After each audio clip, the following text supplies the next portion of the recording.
The sounds of cafes in downtown. Where are we? The Hague in the Netherlands? Why are we there?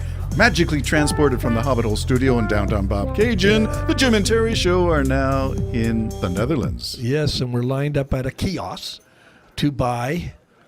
Dubai? No, to buy, to purchase. Well, I'm going to say coffee for our morning episode here of the Jim and Terry Show. We're here at The Hague because that is the home of the International Criminal Court. Aha. And you may know that Trump has, not Trump. Jeez, oh, come on.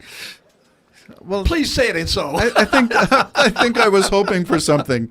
I was hoping for an international indictment of Trump for crimes against humanity for his negligence in the COVID-19 we just management. lost half our audience. Anyway, you had to go there. I did have to go there because truth is truth and facts matter. And that's where an apple is not an orange. It's false equivalencies. Anyway. Take the blue pill, dear. Putin has been charged. That is a fact. Yeah, that's a fact. He's been charged. Part of that charge means he's not going to be able to travel just about anywhere in the world. I think there are over 120 countries who have signed on to this protocol for the United Nations and the International Criminal Court, which leaves him a few options. One would be China, because I don't think China's signed on to this. There would be North Korea. Maybe he can stay at Trump's beautiful hotel that he's planning to build in North Korea. Do you remember Trump's? His selling pitch to Kim Jong-un. It does limit his travel, doesn't it? It does limit his travels. Yeah, Putin. We're here at the International Criminal Court to take a look at what's going on in Ukraine with Russia. And I wanted to make this starting talking point to be simply an awareness that from the time of the thing that I thought I would never see in my lifetime, the fall, the collapse of the Berlin Wall. Yes, I remember. I never thought I would see that day, and yet there it was. And as a history teacher, that day is indelibly etched. And I remember walking into the school that day and having the head of the history department ask me, "So what did you think of it?" And I said, "Think of what?" He said, "The wall is coming down." I said, "You got to be kidding. Where's the TV?" Back in the days of the old carts when you had to put a little TV on a big stand and wheel it around the hallways. Yeah, that I never thought I would see that happen. Well, since those days, NATO countries sort of took a little step back and said, well, I guess we really don't have to prepare for the inevitable, the push of the great Russian bear against the western flank. And yet, 2014 came. 2014. So from 1989 to 2014, there was a lull. Yeah. Maybe this is good. Maybe Russia will turn into a democratic country. I actually had hope of that. I really did. There was all kinds of Western companies in Russia. All of a sudden, I really thought that it was going to say, this is just a better way to go. We can still be what we are, but we can join the world. And then, they've lost a lot of brilliant minds because of their enclosure of themselves. What do you call that? When they just won't let anybody leave and everything else. They don't ask for other people's help. Yes. They just we can do it ourselves. And then some of their brilliant people left for the West. And I was going to point to my other book, but I can't see it offhand. But the one is called Red something or other, written by Bill Browder, who was one of those early Americans to get in to invest and create financial markets in Russia until he realized how corrupt the oligarchs and the system that Putin had put in place was. Well, if you look at it, and this is I don't study things like you, so I'm just looking at it realistically.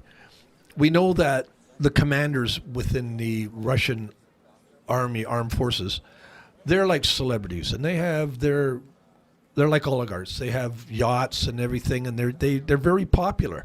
And I'm thinking what happened is because they're so into themselves and not expanding out, I think they just lied to Putin and to the government and everything of the state of their armed forces. And maybe when, $200 billion was designated for armed forces, skim, what's 20 billion off of that to go to my friends.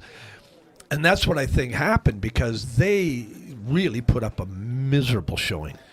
Okay, so let's go back Other than to just killing innocent go back people. to reframe it in the historical context. We're talking about a time from 1989 to 2014 when NATO countries are actually not increasing. They're were decreasing, downsizing, selling off and everything. being complacent Yeah. because they thought maybe Russia's going to be a world player.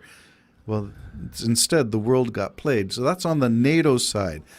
On the Russian side, the corruption in terms of manufacturing, in terms of production and skimming off for your friends and your buddies, and especially in the most recent years to Putin himself. Oh, so that he's probably the richest man in the world.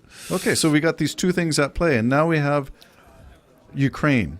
So we back it up to 2014 because that is the invasion and occupation of Crimea without a shot fired. Yeah. Simply Ukrainian forces, and this is a huge naval base and air bases in Crimea. Sevastopol is the largest naval base on the Black Sea. Russia walks in there and takes it. Now, one of the terms for Ukrainian independence was that they gave up their ability to control their own nuclear arms in Ukrainian territory. They gave that up. I think they regret that now, knowing that any deal with Russia is like a deal with China or North Korea or any other dictator. You deal with the devil.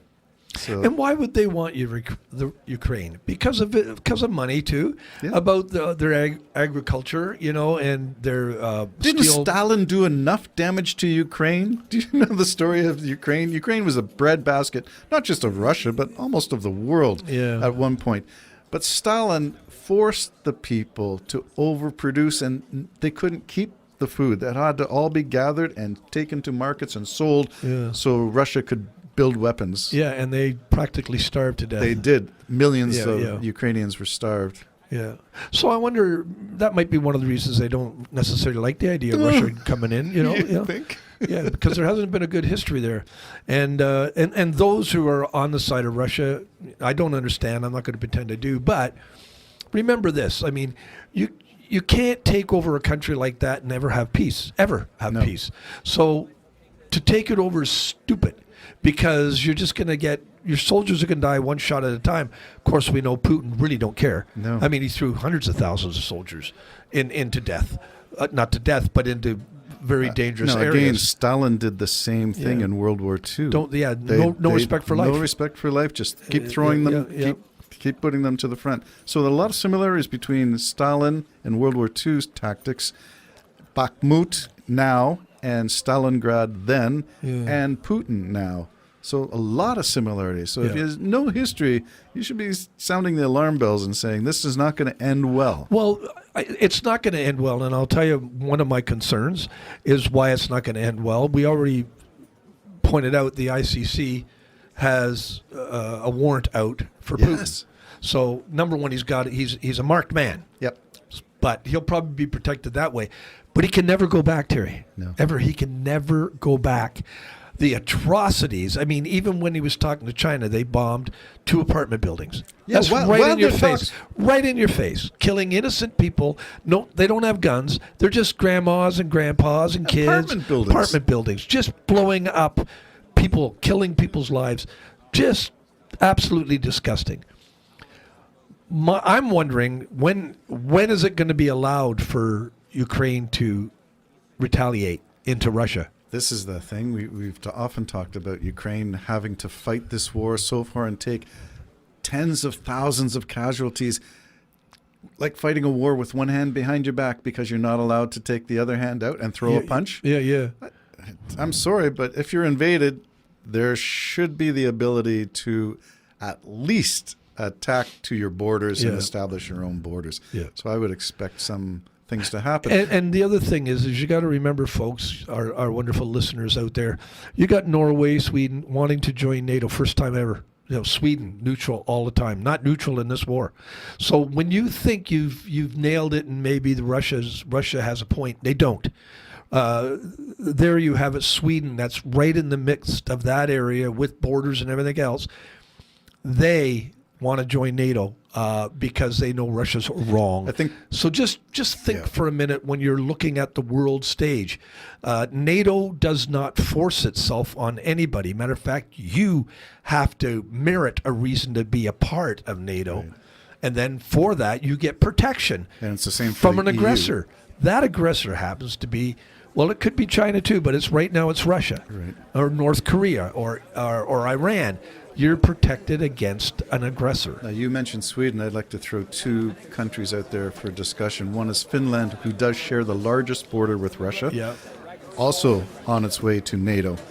Asking to be in NATO. And Poland, who is part of NATO, shares a large Russian border as well, and they're the ones leading the supply for Ukraine to have all that it needs to defend itself against Russian aggression. And they remember the history. They remember World War II. Yeah. So again, history, please study, know your history. Those of you who missed your grade 10 history course, yes. I got my hand up. Yeah.